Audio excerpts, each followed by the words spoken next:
And we're with former Defense Minister Moshe Bogi Ya'alon, also former Chief of the General Staff of the IDF. Mr. Ya'alon, we're all hearing now about the attempts to resume the nuclear talks between Iran and the world powers. And there's a general feeling that 7 or 8 or even 10 years of Israeli policy vis-a-vis Iran have failed. Iran, as we're being told, is the closest it's ever been to a nuclear weapons capability. Accusations are flying between the current government and leaders of the previous government. What's your take on this?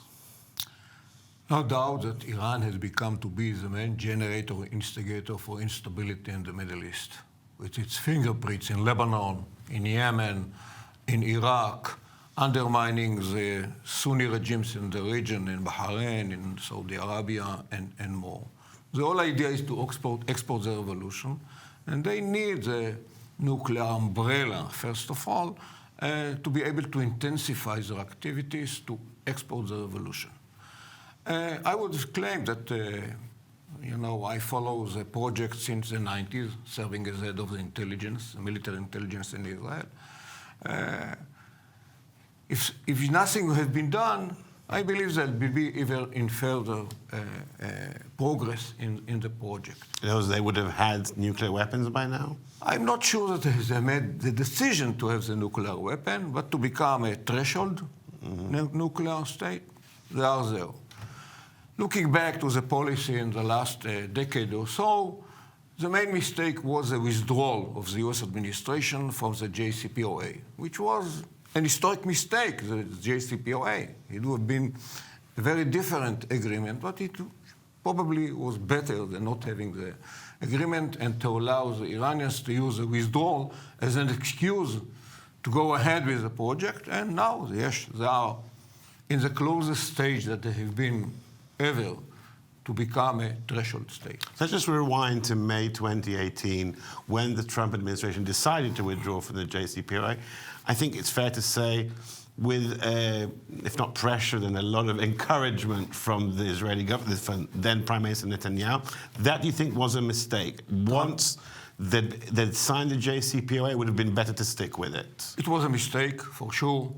I claim it even before the decision. I published an article about it, warning that the United States shouldn't have withdrawn from the JCPOA, even trying to have the coalition, which was in the Obama administration, to have the P5+1, to have Europe with you, China and Russia on board, which was the case in 2010. They voted for sanctions in the UN Security Council. It is given now. What should have been done now? It's not a lost case. I don't claim this. We are now they crossed the point of no return.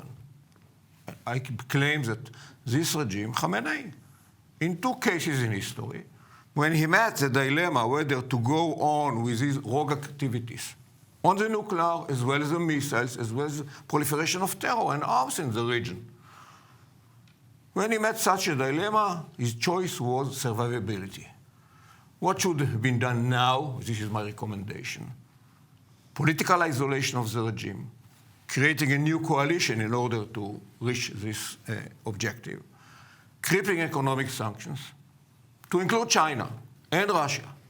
But it is China possible. Don't seem to be very interested in playing in this. And to have a credible military option. US one, Israeli one. That was the case in 2012, when Khamenei has to apologize when he decided to be engaged with the great Satan America. I claim it is still possible to reach it, but it is up to the US administration policy, namely US determination, not to allow a military nuclear Iran, which is, of course, the Israeli objective, should have been the European objective, no doubt, of the Arab regimes in the region objective, and the United States. It doesn't sound that the Biden administration has a credible military, specifically not after the debacle in Afghanistan in August. So far, I'm afraid that you are right, Anshel. I'm afraid. Not to respond to the Iranian provocations in Iraq, the Iranian provocations against Saudi Arabia, in Yemen, in Lebanon, you know, but it is not a lost case. You know, the Middle East has been changed dramatically. There is no Israeli-Arab conflict whatsoever. There is an Israeli-Palestinian conflict, a marginal one. The main problem in the Middle East is a struggle between three radical movements for hegemony in the region. It's not about Western hegemony or external hegemony. It's between the Iranian Shia regime to export the revolution, to have a Shia Middle East and beyond, the jihadists claiming for Islamic Caliphate, and of course Turkey, which claims to have a neo-Ottoman empire led by the Sultan. In this case, all of us, we and the Arabs, are on the same side, on the same boat. This should have been the case with the United States, Europe, and other adversaries in the region, I believe. So basically, David Ben-Gurion's alliance with the peripheries has been inverted, and now the peripheries, except Israel, are facing Israel and the Arabs together. Absolutely. You're absolutely right, Anshel. And when you see Israel's role in this, so you mentioned the Biden administration has to be more forceful in presenting or projecting the possibility of a military option. What does Israel do this time? Does Israel remain quiet? Does it shout? Does it resort to quiet diplomacy, clandestine activities? What would be your recommendation for the new government? Holding very big stick and soft talk. Speaking very softly. That's it. And I believe, you know... Because when you were defense minister, Netanyahu went to Congress to challenge publicly Obama on the JCPOA. That wasn't something that you thought was a good idea at the time. I wasn't happy with it because at the end, the relationship between Israel and the United States is a cornerstone in our national security. And we shouldn't fight the Americans. We should cooperate with the Americans. We should convince the Americans. This is the case now. I believe that the new government in Israel understands it. And that's why we have now all kinds of talks on very high level, on the military level, intelligence level. It's very, very important. But we don't have the same kind of confrontation between the prime ministers that we had between Obama and Netanyahu. You think that's a better case? That's good news. We should be on the same side with the Americans. We might argue. I'm not happy with the Biden administration so far regarding the policy in the Middle East, the disengagement, the withdrawal, the way that we withdrew from Afghanistan. But we have the way, the channels to discuss it and to convince, from my point of view, the Americans not to disengage with the Middle East. If you run away from terror, the terror will reach you. Let's shift our focus a bit closer to Israel's borders, to Syria. You, as defense minister, were one of the leaders of what was then a quiet war in Syria against Iranian entrenchment there.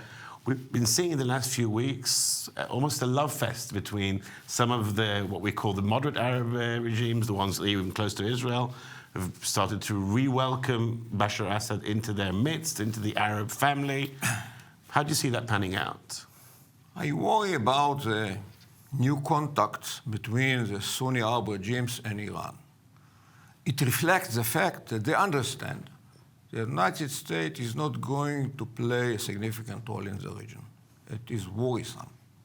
Regarding Assad, it is given. You know, Syria is not going to be reunified anymore. Now we have on the Syrian soil the Alawites led by Bashar al-Assad. We have the ISIS elements all over. We have Turkey on the northern part. We have the Russians deploying over there.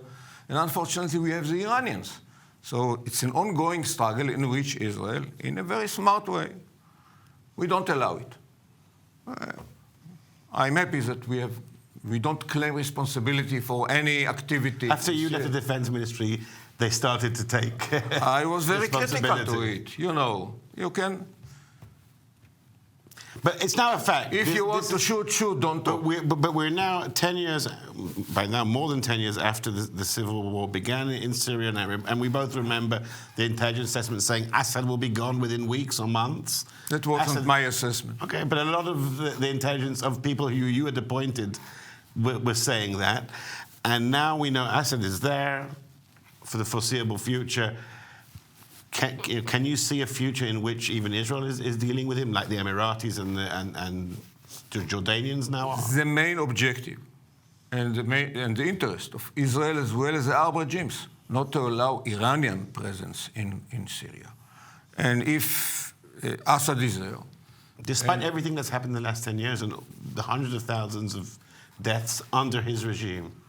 In the end, you know, there was an opportunity to Obama at the time to attack Bashar al-Assad. And it was the red zigzagging as the red line. It was and another mistake, you know.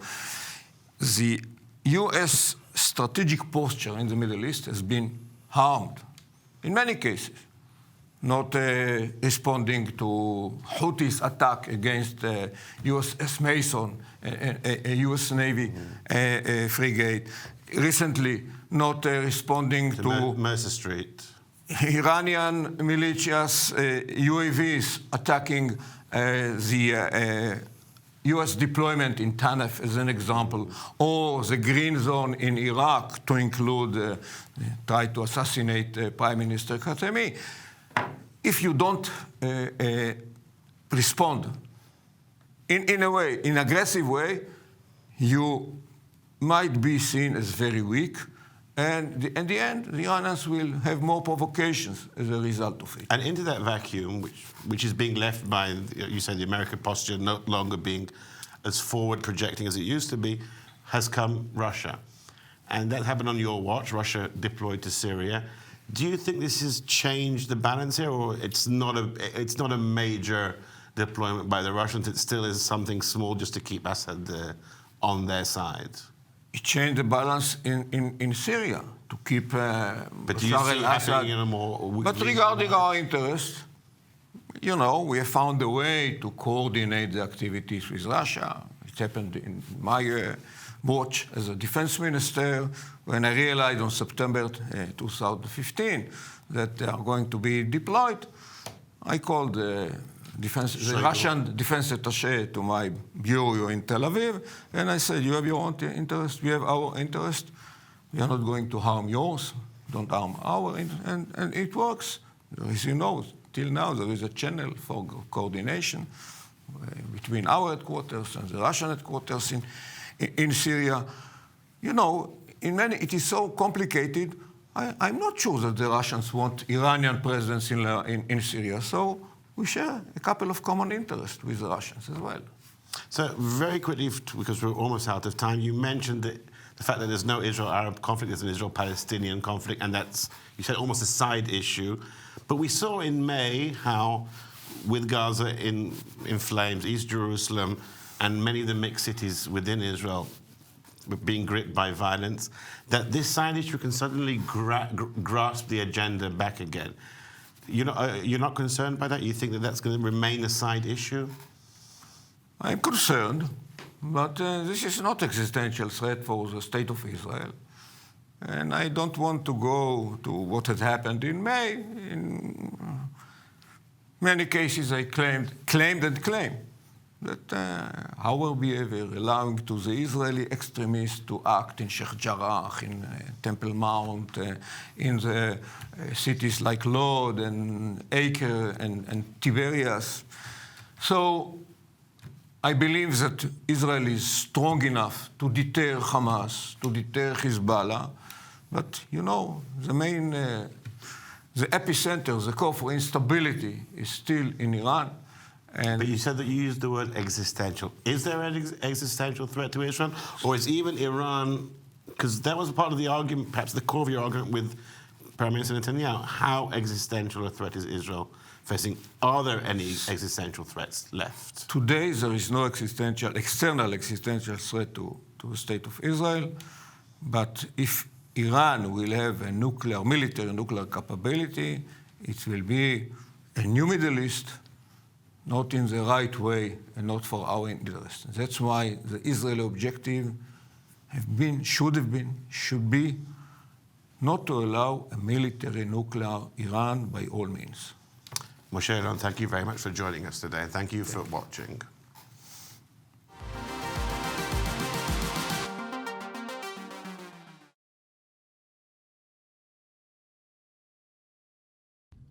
thank you to the UCLA Y&S Nazarian Center for Israel Studies and Haaretz for hosting me. It's an honor to take part in this conversation with so many distinguished colleagues. This forum should remind all of us that the United States and Israel are bound together by so much more than official diplomatic relations and national security interests.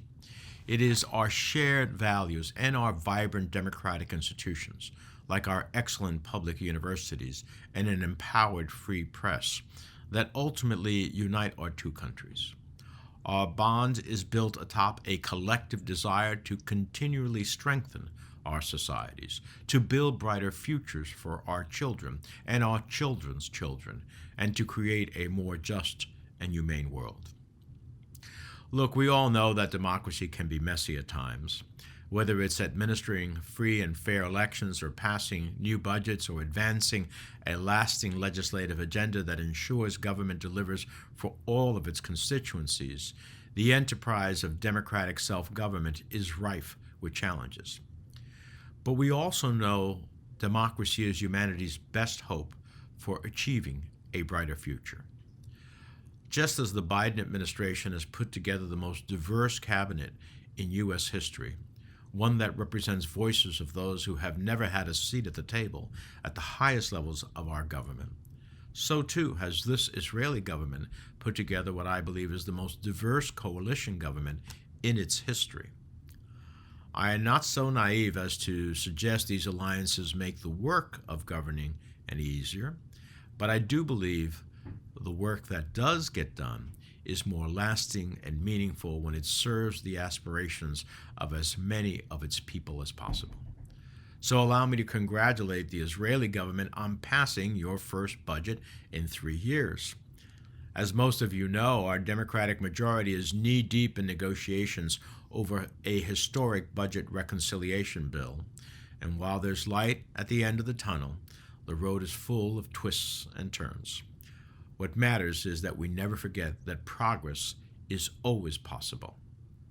At the same time, we are all too aware that in free and democratic societies, there are those who seem fixated on stalling progress, who insist on being the loudest voice, even if they represent the smallest of opinions. Indeed, here in the United States, there are a tiny handful of voices on both sides of the political spectrum who seek to question the relationship, the U.S.-Israel relationship, who do not appreciate the complex history of the region, nor respect the depth of our bond. Well, I am here to tell you to simply look at the facts. This summer, as a terrorist organization devoted to Israel's destruction indiscriminately fired rockets into civilian centers over the summer, the United States Congress overwhelmingly backed Israel's right to self-defense and the U.S.-Israel security relationship that supports it.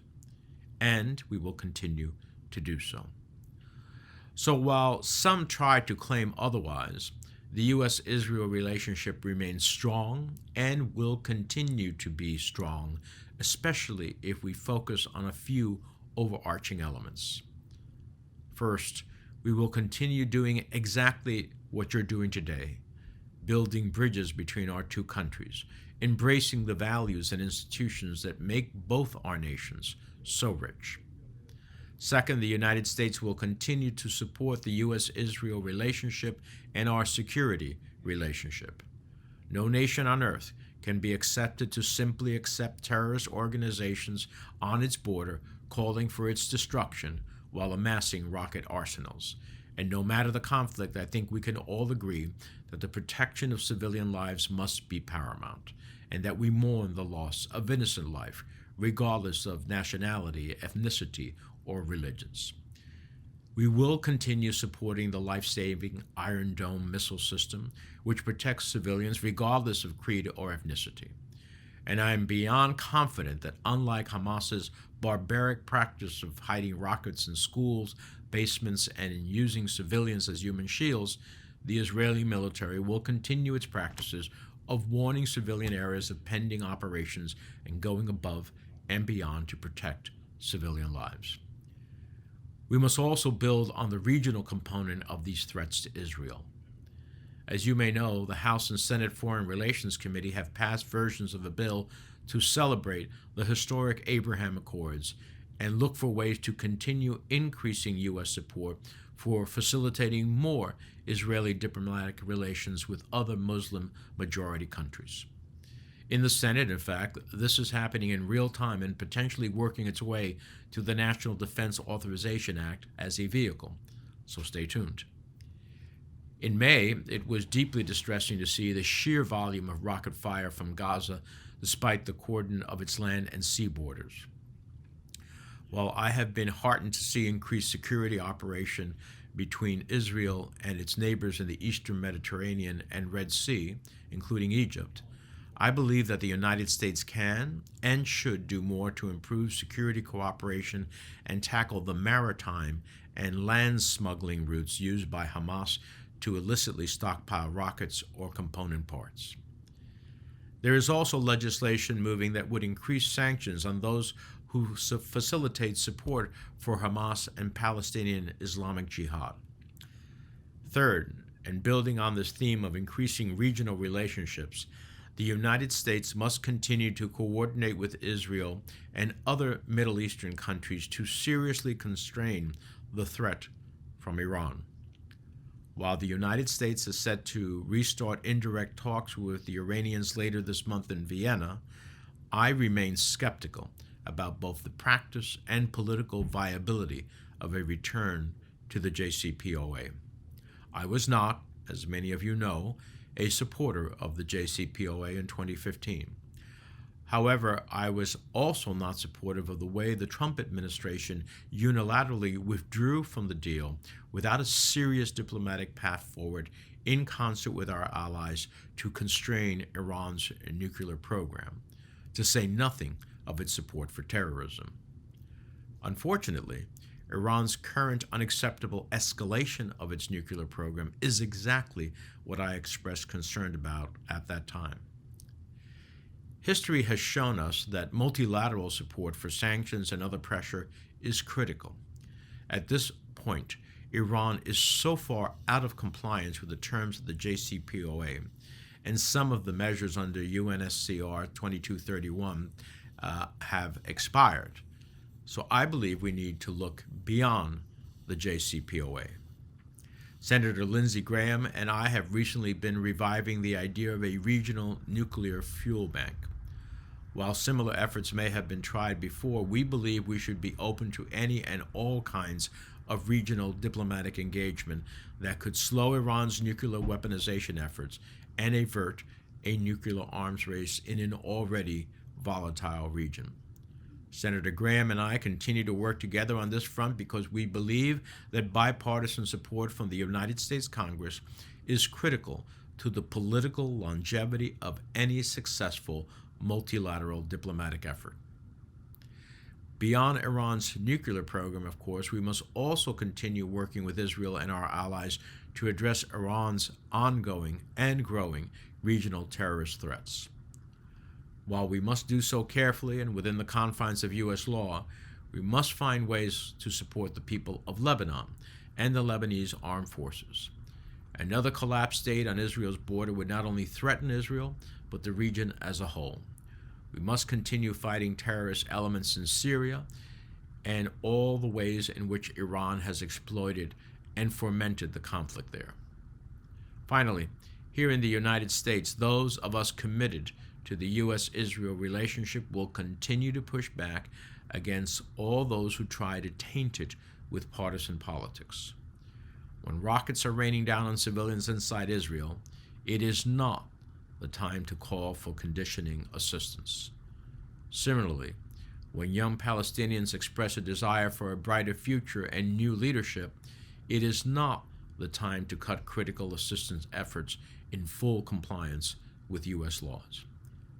We will continue to use our voice and vote at the global stage and at home to push back on misguided and lopsided efforts to delegitimize Israel, from stopping the misguided BDS movement from seeping into completely unrelated conversations, to speaking out against offensive and ludicrous targeting of Israel by a Human Rights Council whose members remain silent on crimes against humanity in countries just over the border. And we will continue to speak out against the recent resurgence of anti-Semitism and violent white nationalism that undermines the enterprise of democracy whenever and wherever it rears its ugly head.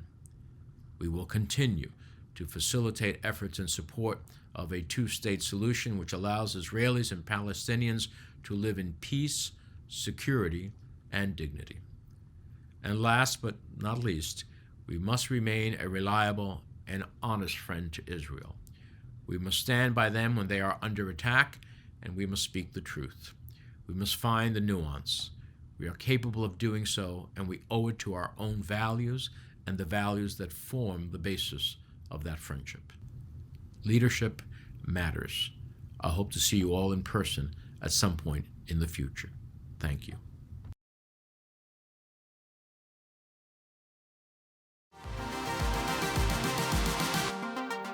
Well, that concludes our conference. I hope you've all found it to be interesting, informative, and thought-provoking. We've heard from a wide range of voices, and it's really been a wonderful experience to be part of this special conference. I'd like to, again, extend my thanks to Haaretz and to encourage you all to view this conference or share it. You can go to Haaretz's website, where it'll be available, as well as the website of the Nazarian Center for Israel Studies.